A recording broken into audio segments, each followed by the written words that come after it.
Good morning, everybody. If you would like to move, can you hear me? Yes. If you'd like to move forward at all, I invite you to do so, just so you can. Am I coming through the system? Okay. I just can't hear it. It'll calm down out there and it'll get quieter.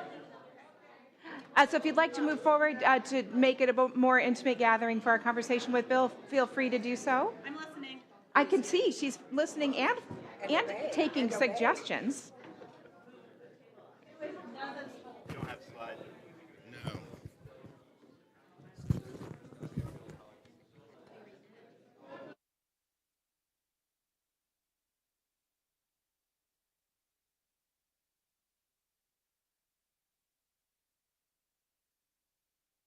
No. In the cloister of singers, getting ready for the 11:15. It's hard to speak over them. So welcome, everybody. Just a couple notes. The auction is still open, and I can tell you that the wine poll options are fantastic. So don't hold back. You need some wine for Christmas and New Year's. It's right there. Very excited to welcome Bill Sullivan, CEO of Crossroads of Michigan, to be our guest speaker today. Bill has been with Crossroads of Michigan exactly the same amount of time I have been here, coming up on 3 years. Yes. And he has been leading them through some change and some exciting improvements. We were there for the big grand opening with Rod's art, which was fantastic. So inspiring. I wish we could do an exhibit of it here. It would be so cool. It's just so beautiful. And without any further ado, please welcome Bill Sullivan. Thank you. Good morning. Good morning. This is a good-looking crowd for Sunday morning. So I'm going to sort of start with giving you an overview of Crossroads, where we are now. How many of you kind of follow what we do? Oh, okay. So then maybe you can tell me where we're going. I could use that. As you know, when I came into Crossroads, really my very first question was, it's been there for 53 years. So what have we learned? What do we know now that we didn't know then? And how are we applying that? And we're looking to one of our best frontline people right here on, and she's just been fantastic for us on so many different levels, so thank you. So in looking at, what have we learned over 53 years? And we've actually learned a lot, but it's unique in what we've learned. Do we know how to provide those resources? We do. Do we know how to do that well? We do. We better after 53 years to get that right. But really what we learned most was the relationship between us and people who live in poverty is pretty significant. And it's a unique relationship. I think because we've been there for so many years and they know they can turn to us whenever they want, that makes them trust us a little bit more. And with trust comes a little bit more opening. And as they open up more and we learn more about their lives, that's when we really have the ability to dive in and see where we can help them the best. So it's that relationship that is so incredibly important that we look at. And so from there, we wanted to ask ourselves, so what do we do with this information? How do we apply this information? And we found through a lot of bold decision-making and a lot of courage that we think that we can get on the front end of poverty. Instead of finding ourselves in the position of reacting to poverty, as we have for 53 years, let's get on the front end. And let's see what we can do about prevention of that. Now, that's big, and that's hairy, and that's like a really, really big, monstrous thing. And we know that. But somebody's got to try this, don't you think? And if it's not us, then who? And so I really feel like this great urgency to try to apply ourselves in every way possible in order to do that.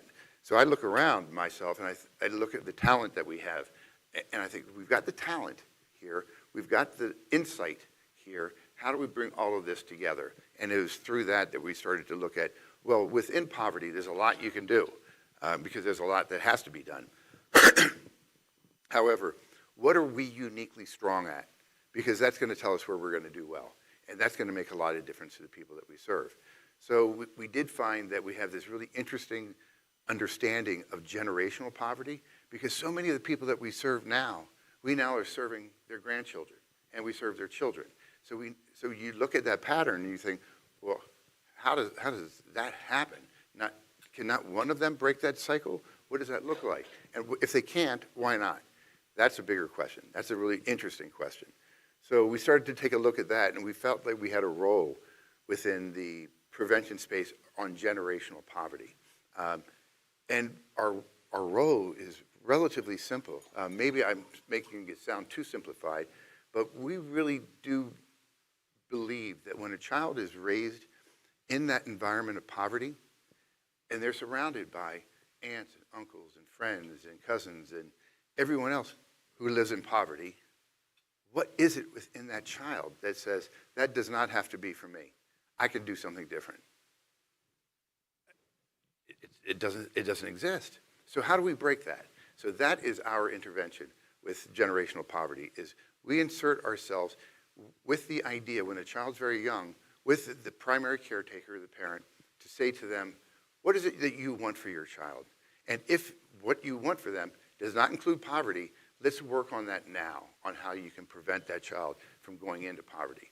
So it's really about helping the parent to develop these dreams for their child, and then showing them how to stay on that path to pursue those dreams. And those dreams can be a lot of different things. It does not have to be, I want my child to have a six-figure income working in business. It doesn't have to be that. It could be something as simple as, I want my child to finish high school. You know what? If you finish high school, the chances of you staying in poverty for the rest of your life have just gotten lower. If you go to college, it gets even lower. So you see these things that are not necessarily huge, monumental things that someone can do in order to help that child prevent themselves from going into poverty. Plus also what it does, and this is a byproduct of it that I really love, if we do that well, and if we guide the parent well, which is really where our intervention is, then we are helping to form a stronger bond between the parent and the child. And I know that has a great impact, not only on the child's welfare in the long run, but also on the parent. So it's sort of two sides. So that generational poverty is one of the areas where we're focused. The other is, and I think I've talked with you all before about this, we find it really interesting that, well, I had an assumption that was a wrong assumption. I thought that from the population we serve, that they don't work as much as the rest of us. Well, that was wrong. That was really wrong. They work harder than the rest of us. And I'm talking about with jobs. However, that's just it. I just said that word jobs. It's plural. Very few, in fact, none of those that we surveyed and we talked to, and there's thousands, any of them had a consistent, long-term, permanent job. And I'm like, well, why? If you can work 3 jobs, which is more hours than working one consistent job, why can't you work 3? And we had to answer that question. And it was not an easy question to answer, but ultimately what we found was there are circumstances within that population that make it very difficult for them to do anything with great consistency. And the reason for that is because they enter into these work environments so challenged to begin with. And often the employers and the other employees don't necessarily treat them the same way as they treat other people. And so it's just an extension of their life, of the inequity that they find within their lives. So by looking at what we can do with the individual to coach them to be successful at a permanent job, the impact is tremendous. It is probably one of the most simple yet strongest things we could do to ever help anybody to find permanence in employment. And because once you have that, that's when you can start dreaming about stability. That's when you can start dreaming about being able to pay your bills or have a car or buy your mother something for Christmas. It's not until you get to that place that you can actually do that. So that's the second area. And then the third area of our poverty intervention is, so this program is so sweet, it's so incredibly sweet. It actually started with something we're going to talk about a little bit today. I believe in volunteerism on a really, really deep level. But what I believe in it is you, the person who stands up to say, I think I have something inside of me that is big enough and strong enough to lend myself to other people. That is somebody who's in touch with what their capabilities are inside. And what are we doing about that? Most of us, we're not really doing too much. We allow you to come in and volunteer, and we give you a bunch of pencils to sharp, or we have you go do this. That's not what you came to us for. You came to us for something else, to activate that caring power within yourself. And I feel a great responsibility to help you all do that, just as we do with our clients, just as we do with our staff. Why am I not extending that to our volunteers? So with that, I wanted to test that to see, well, am I just being a little bit too Pollyanna here, which sometimes can happen? So I wanted to test what the real caring power is of people who volunteer. So I put together this group of like 14 volunteers. None of them really knew each other. Some of them did, but not much. And we put in front of them a client, one client who has a host of issues and problems. Homeless, no transportation, work was sketchy at best. It's like, what do you do with that person? Well, that was just it. I didn't answer that question. I let them answer that question. So by first providing them with everything that that person needs and that person's life circumstances, I said, you all get together and you all go find those resources. And I don't care where you find them. I'm not going to put any rules on you, where normally there are very strict rules. You can only do this. You can only look in these places. I said, no, we're just going to get the heck out of the way and see what can happen here. See what that caring power can do. I anticipated that it would probably take about 12 weeks to help this person find all of these resources that they needed. Within 3 weeks, this person went from homeless, no vehicle, no transportation, no food, no furniture, anything, to having a year's lease on an apartment, a car donated, the first year of the auto insurance of the car paid for, weekly mental health therapy, budget and credit counseling, fully furnished apartment, everything in 3 weeks. Like, how did that happen? The only answer I have is that caring power, that thing within you that says that you have got something that is bold enough, strong enough, and beautiful enough to lend to somebody else's life. And I gave you the opportunity to activate that, and you all just flew with it. So that's the third part of our program, is those resources, those really unique resources that people need. They're hard to find. If they were easy to find, then people would be giving them out left and right, but they're not. They're very, very difficult. So how do you find them? Well, I can prescribe somewhat on how to do that, but the best way really is for you to say to yourselves, I'm gonna find it. I don't care what it takes, I'm gonna find it. And when working with other people, we find that actually does happen. So that's the third part, and that really is helping people who have gotten themselves just slightly out of poverty, helping them to stay there.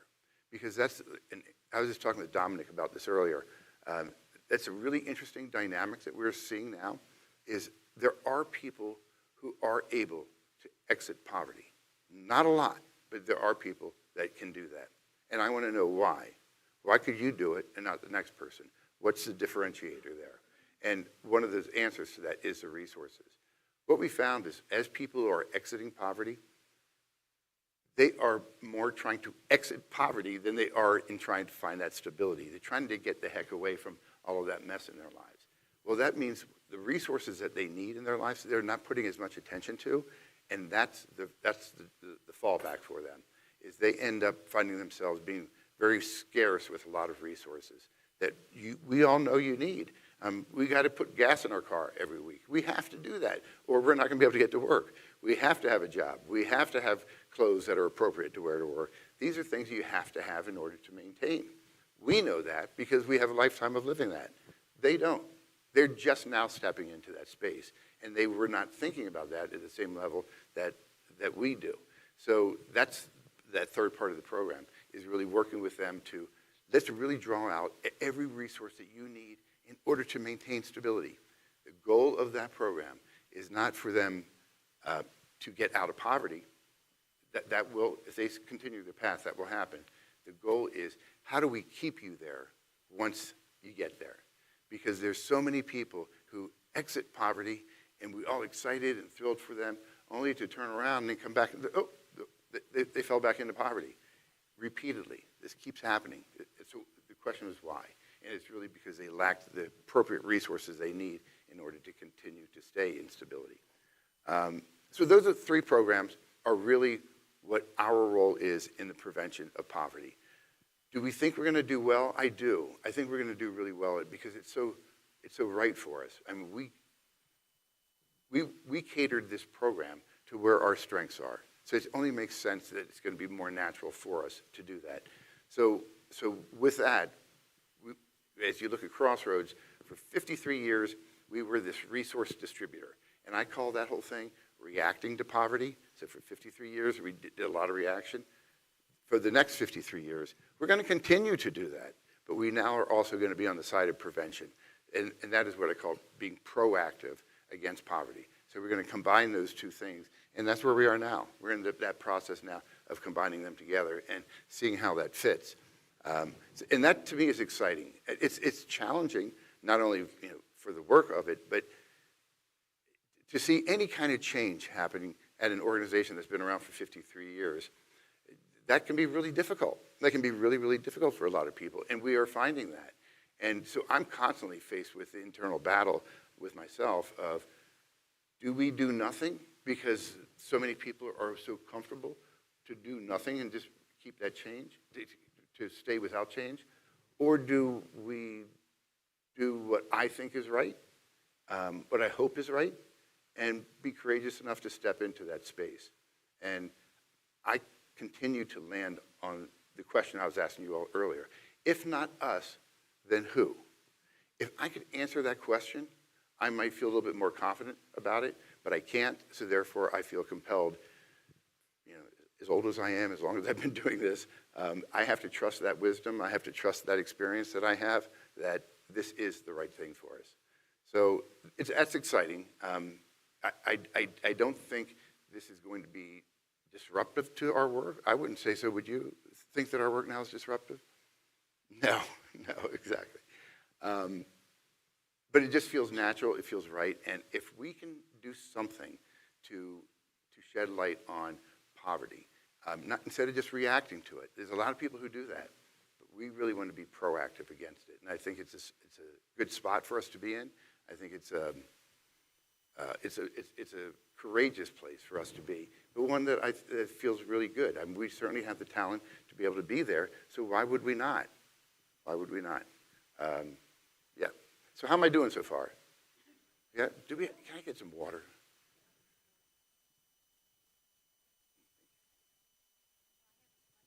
Yeah. Yes.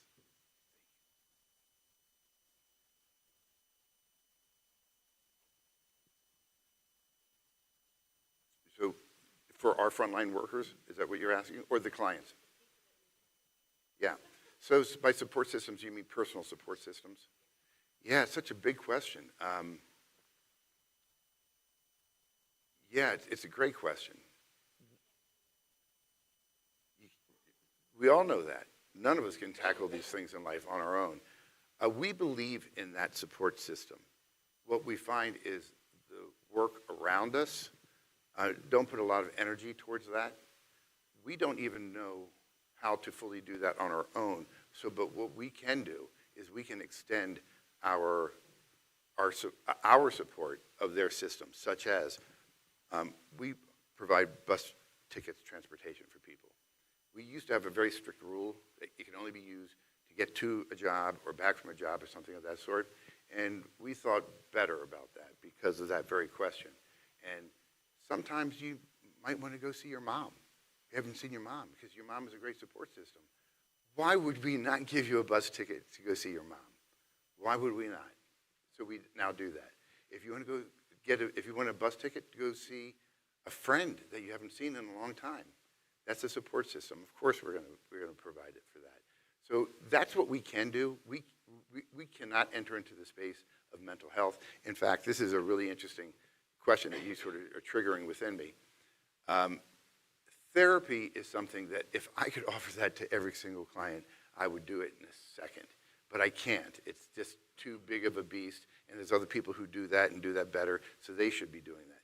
However, What we also know is that word therapy with the clients that we serve, oh no, you don't want to use that word. There's a lot of stigma there, and it's really challenging for them to see that in any positive kind of way. So what we have done, because so much of our work is very much that, is what we've done is we just call it something different. So we call it personal coaching. Personal coaching towards a thing, such as finding a job. Personal coaching towards finding stability. Personal coaching in whatever that way. If you boil all that down, that's therapy in many ways. Only we're not obligated to do certain things or have licensure, et cetera, because we don't go to that point. We let the true therapy do therapy, but we are really more personal coaches. And that feels like a really good space for us to be in. Would you agree with that? Yeah. What's your feeling on the difference between coaching and therapy?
This is the superstar frontline workers that we have all the time. No, you're exceptional, really, in the work. You've got this no nonsense way of or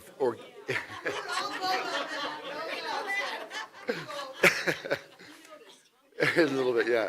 This no nonsense way of organically really believing in people. You believe in people, and I think that's evident in all your interactions that I see or am witness to. And I think that translates really, really well to our clients. Because as you say, they feel compelled to call you back to say, I just want you to know how things are going. We know you can do that.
I don't know that you could do it otherwise.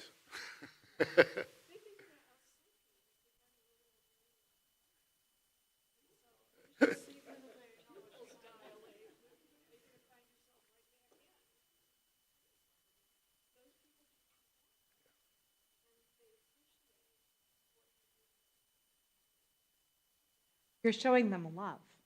Yes. This is one of the ways we have to love people is with honesty. Yeah, but you're consistent. Yeah. So you're honest with them, they come back, you're honest with them some more. Keep caring for them. 100%. Yeah. Yes, ma'am. I wanted to say, you can be an ordinary person and be able to do some help. I was teaching college, Yeah. and I had a student who returned in a wheelchair taking my classes. He had an episode where he jumped out of the window. Oh, Yeah. wow. But he needed resources with it. And couldn't get to come and teach around his home to find a player around there. And so I went to Mary, and Mary helped him there. Yeah, great, great. And it was just phenomenal. It's so easy. Yeah, Changed his life. yeah, this is a really interesting thing. So when you hear about the resources that we provide, some of them can sound very not too sexy, like, oh, we help somebody retrieve their ID. Oh, that's so exciting that you do that. However, if you think about it, it is colossal. I mean, just that role itself. People often ask us if we are or would consider getting involved in housing, low-income housing. And, what a beast that is. It's just so huge. My answer used to be that it's just too big for us to take on. My answer now is, well, we already are, and we have been for 53 years. Meaning you cannot get into public housing. You cannot get into any form, you cannot draw down any form of public assistance if you don't have that ID. And so that's where we are the front door to all of those services. So for that reason, I don't want us to ever change that position. That's just such a strong position to be in. However, what we are finding is when someone comes to us for ID to get into housing or to tap into any resources, the pathway to getting that is so long and so difficult and challenging in so many different ways that once they enter onto that path, they find themselves very quickly saying, I don't know that I can do this. This is just too crazy. This is just too much. And we understand that. It would be difficult for any of us to be able to enter into that and try to navigate that, much less if you come to the table already challenged. So what we find, yeah, Drew?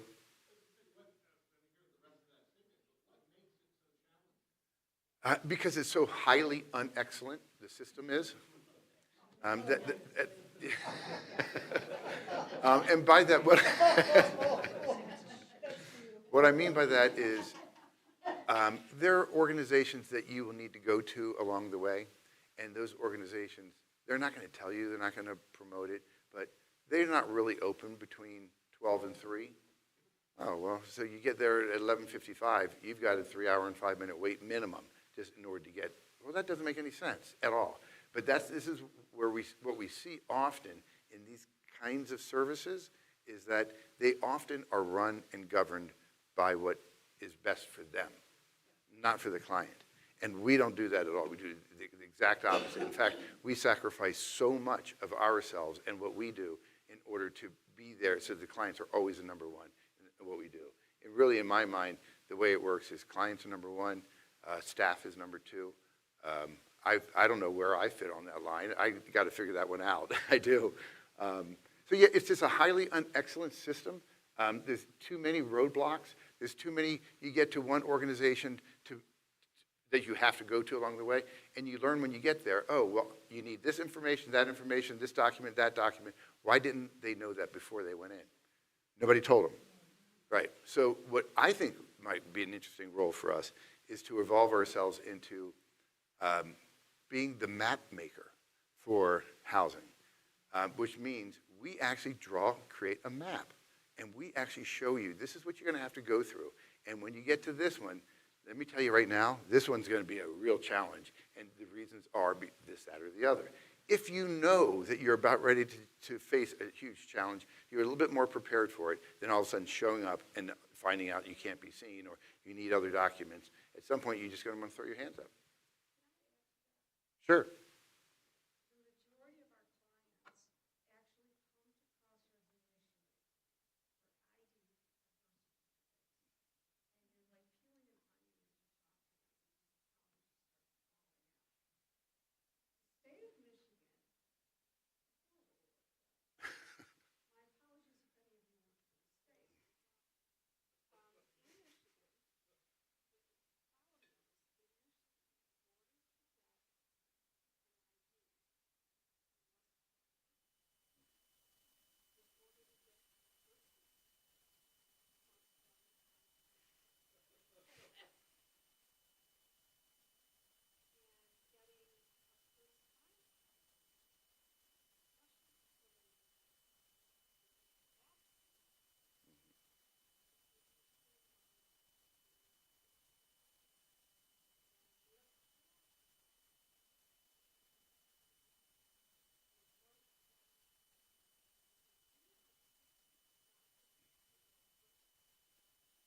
Really? Oh, we should have.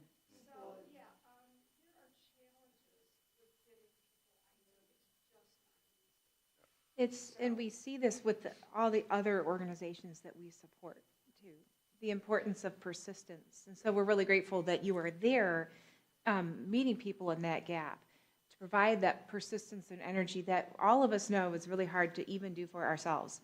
I mean, if you've helped your own teenager get launched into adulthood, it's hard. If you've had to go on the Secretary of State website yourself, you know that it's hard, right? So we're so grateful for that. Then we see this being a challenge. So we're in the process of our Carson's Literacy Initiative fundraiser. We provide all the many mentors for the school. SOAR provides the knowledge and instruction. You know what the biggest challenge is? Getting parents to sign permission slips so that the kids who need the help can get it. But if all their life has been one roadblock after another, you can understand why people begin to feel defeated. Yes. One of a new thing that you guys are doing that I really appreciate, and I wanted to thank you for, is the hiring of Mariah Moore as your chef. Yeah. I think it's fantastic that now on this end of the conversation, every time we go down to do a soup kitchen, I have a partner. Yeah. And the same one. Yep. Every time. And the work that you guys have done together to make the soup kitchen work better, could you tell us, you're the one that knows. Tell us how that all came about and how is it going?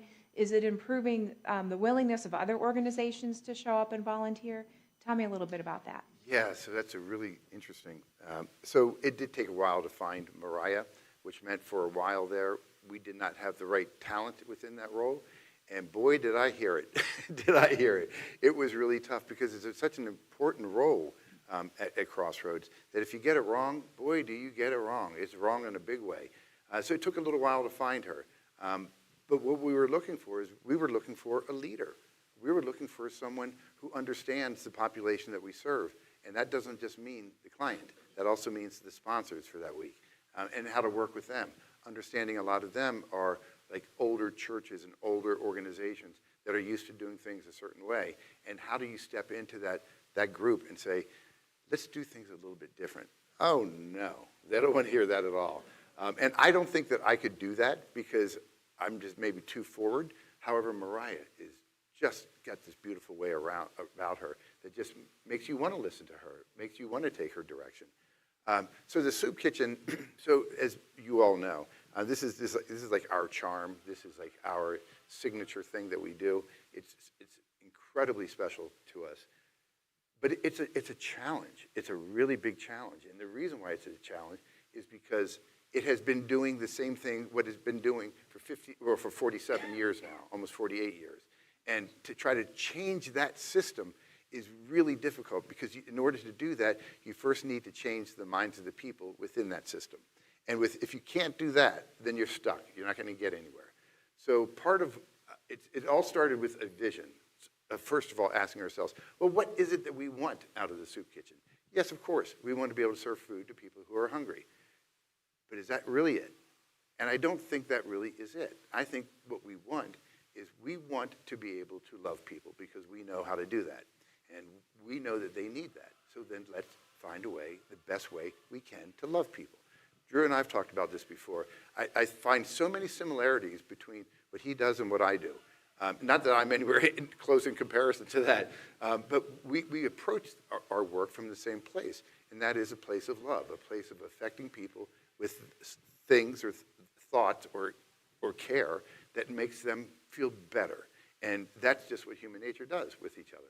And so I feel compelled to do that every day with every single person I'm working with, as I know Drew does. So I see a lot of parallels there.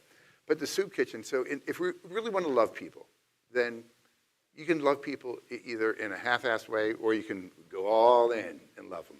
And I'm definitely an all-in kind of guy. For those of you who don't know me, I definitely am. So we thought, well, if you really love them, what are you going to do in order to show that, in order to be there for them? And that started opening up all sorts of questions and answers for us, such as, is the food that we're serving them, Is it the highest level of love that we can create for them? The answer is no, not always. Because we choose options for food based on what we can afford. Whereas they need us to choose options for food on what they need for their health, for sustainability. They need that. We have not been approaching that. So there's one thing. We're going to change that. The other was, is this space that we invite them into, is this as wonderful, as inviting as we'd like it to be? And the answer was, no, it's not. You all remember what the soup kitchen looked like, the dining room before.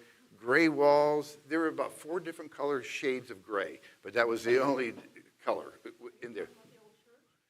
No. I'm talking about. Yeah. I understand that. Yeah. Well, so we're grateful for all of that. And I think one of the things when you're talking about quality of food is we knew we were going down there and we were always offering a high quality meal. And the feedback we got from you is we're trying to figure out how to help the other partners do the same thing. Yep. And one of the things that's been really helpful about the changes in the system now is you've helped us to be able to predict better the costs. As we all know, food costs have gone up, and we saw this definitely from visit over visit, what our bill was to pay for the food that we were providing and preparing for your guests. Huge increases. And so I think now what you have in place is going to help us to stabilize the cost of the food and helping to encourage other organizations to come up to the quality of meal that honestly we were providing every single time. So I'm really glad that you found a way to do that and that you're going to get all those slots filled. We're going to be back there in February. So.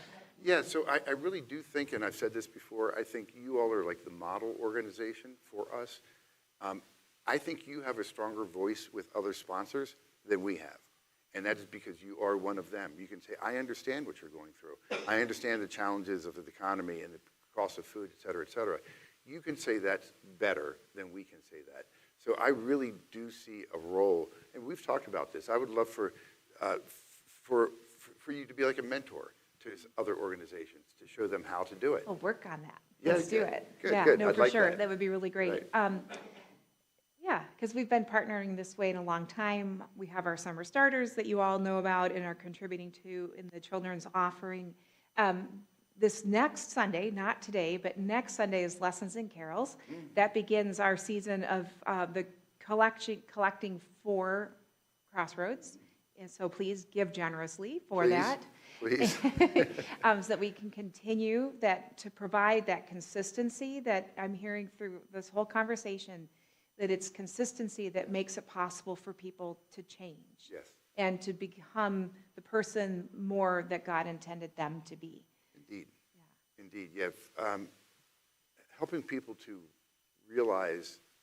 So there's an article I wrote a couple years ago, in fact, many years ago. That as I was writing it, I went really deep into what does this really mean? And ultimately what I took away from it was when you are in crisis, when you're living in poverty, when you're faced with these challenges around you, it changes you. It changes you at that moment. It changes the way you think at that moment. Just the way that you think when you're in crisis is not at all the same way you think when you're not in crisis. So everyone who walks through our front door, we know they're in crisis. They are thinking differently than we are, and we have to be prepared for that. But what the aha moment for me was, I don't know that any of us can find or live our potential while we're in crisis. And so therefore, it is not until somebody finds that level of stability that they ultimately can find their best selves. And that's where we feel really compelled to do that. Yeah. And the soup kitchen is different from anything else that we do. And here's why. Everything else that we do, we have a goal with the client. We want to help them find stability. We want to help them get their ID. There's a goal that we have with them. The soup kitchen, there is no goal that we're trying to do with the client. We just want to love them, and we want to figure out the best way we could possibly love them. So everything that we're doing within that environment.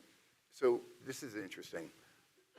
There are 678 soup kitchens across the country.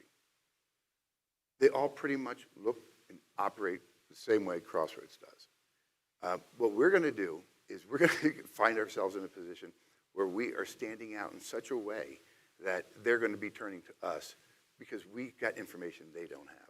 So such as, we're only going to be serving fresh, homemade, natural foods. Nobody does that. We're going to do that. How are we going to do that? Because we've figured it out. We've spent the last 2 years trying to figure out how to do that.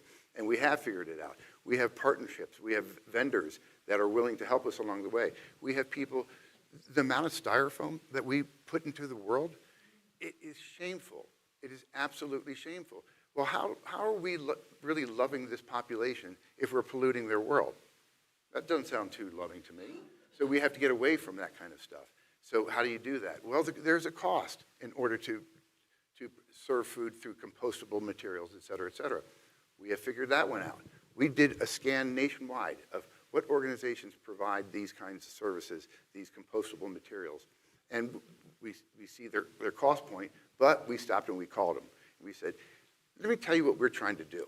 And are you willing, or can you help us in any way? And nearly every one of them said yes. Like, wow. So all we had to do was ask, and here we are.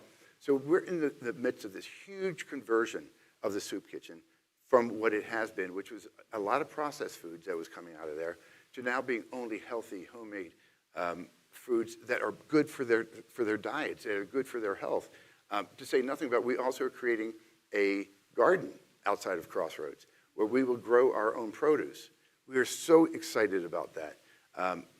There's so much opportunity for us there. So it's going to be, I think they call it a seasonal garden, which means every season it kind of changes into something else.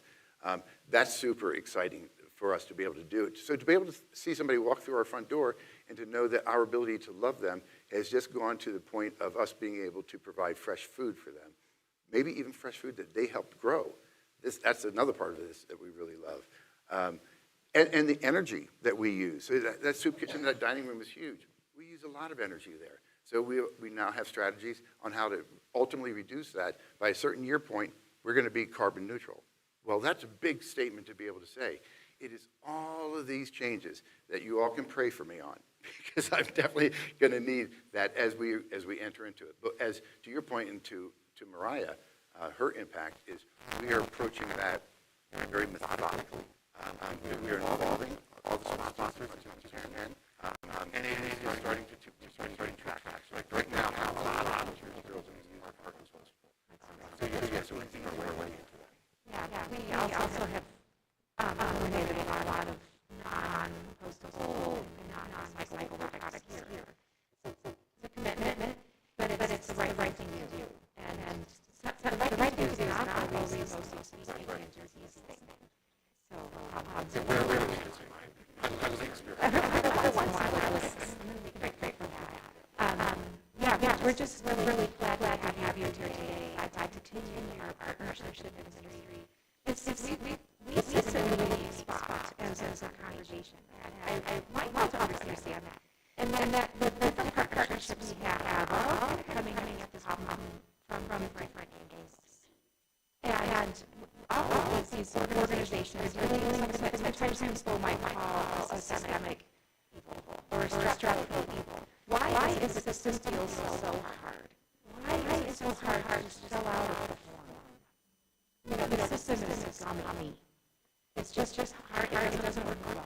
And that's so you're dealing with that. Carson's is dealing with that. Jefferson's Incorporated is dealing with that. The building others is dealing with that. I could go like every organization. Same thing to us that we help. Alice Center. Every single one of these organizations dealing with like an engine that is very clean.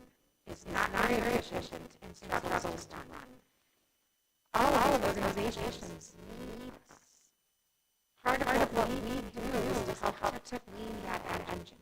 And we do it in a number of ways, right? Financially, we do that. But for volunteer hours, we do that. We do that every time I have any conversation with a principal at a school, they say, how's that going? That's part of cleaning the engine. And as you said, if we don't get up in the morning and say, well, I could clean part of the engine. I could do that. If we leave it for someone else, we know it doesn't happen. It needs everybody taking their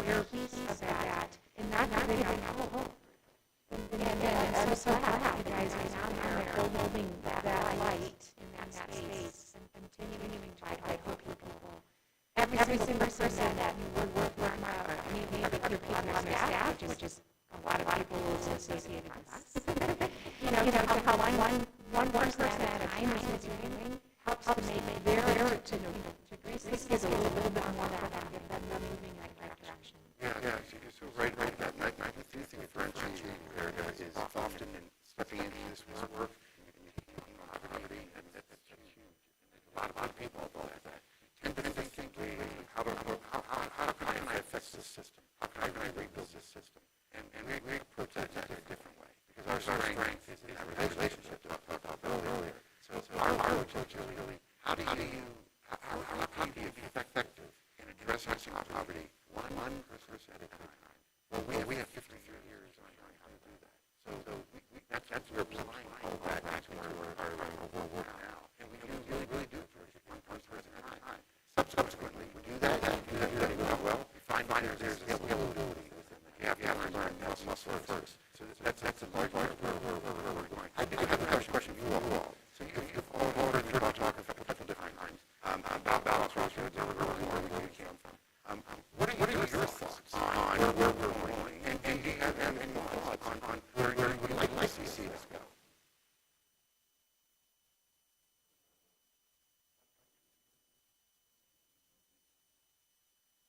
So a lot. So we need resources, definitely need money. That's a big part of what keeps going. And operation is not an expensive operation at all. In fact, it is incredible muscles. What we're able to do when we have, when I first entered Crossroads, somebody flying here. Somebody showing me the real books. This is not possible to do much with this little money. We do that. So we need that. We need that, especially lately. We are finding food prices are going up, and also donations are going down. There's something in our market right now, something within the economy, whether it's uncertainty, instability, whatever it is. Brandon will be able to tell us more about that. But it is resulting nationally donations going down.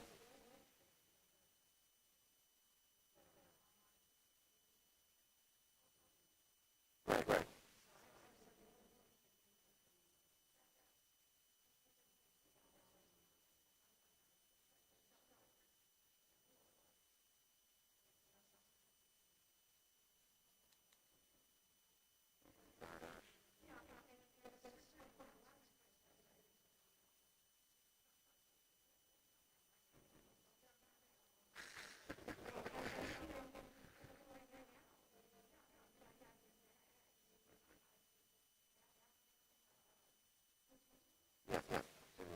I was telling Tom earlier that when I entered the Crossroads, we had two food programs, one of the Sunday Soup Kitchen, and then we also had this fan pantry that was there, and it was nice, but it was just one and different things that it did.